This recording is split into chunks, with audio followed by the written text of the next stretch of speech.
नमस्कार साथीहरू है। फेरि आज एउटा पार्सल आएको छ है। पंकज भण्डार राँचीबाट आएको छ है। र यो एउटा आएको छ है। यो दुईटा पार्सल चाहिँ अनबक्सिङ गर्दैछु है। के चाहिँ रहेछ हेर्दै जानुहोस् तपाईहरुले है। अब यो अनबक्सिङको भिडियो कस्तो लाग्छ है। सामान के रहेछ हेर्दै जानुहोस् यता। मैले पार्सल मगाएको थिएँ नि त हो। पार्सल चाहिँ आइसकेको छ म चाहिँ हो। हेर्दै जानुहोस् यता कस्तो रहेछ। खोल्ली हैन। एउटा यहाँ छ, एउटा यहाँ छ हो। हेर्नु त अब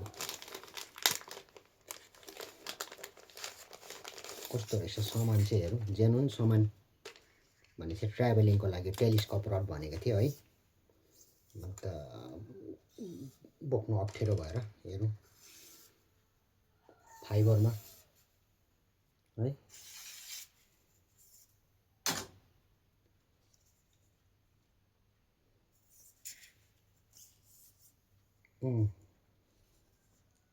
दुई अढाई केजीको माछा त आरामले उठ्ने रहेछ।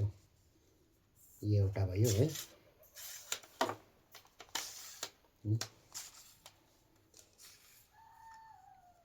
एउटा भइगयो। मुनि स्टिल रहेछ है। र यस्तो प्रकारको रहेछ यहाँनिर चाहिँ हो।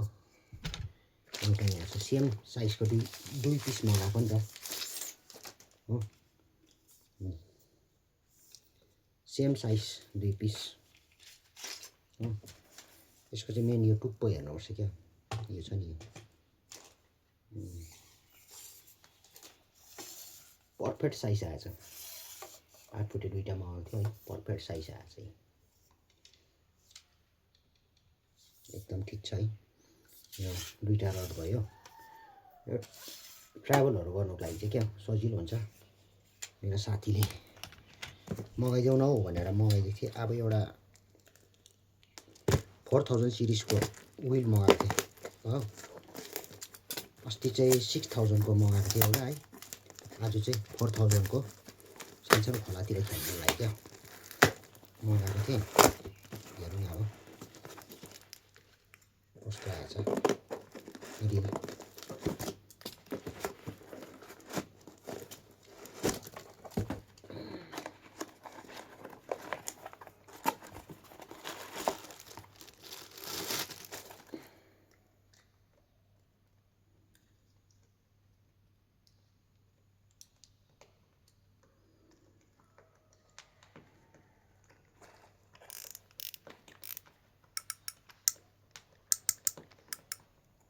एक स्पुल लाइनसँग रिल पनि आएछ हो।